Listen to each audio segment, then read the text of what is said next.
মাদারীপুরে সহকারী শিক্ষকদের পদায়নের ঘুষ বাণিজ্য সহ নানা অনিয়মের অভিযোগে জেলা প্রাথমিক শিক্ষা অফিসে অভিযান চালিয়েছে দুর্নীতি দমন কমিশন।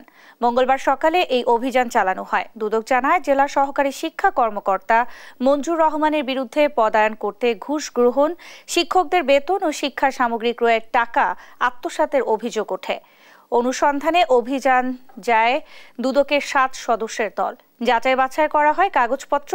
এ সময় প্রশ্ন করলে রেগে যান অভিযুক্ত মঞ্জুর রহমান, দুদকের সাথে জড়ান বাকবিতণ্ডায়।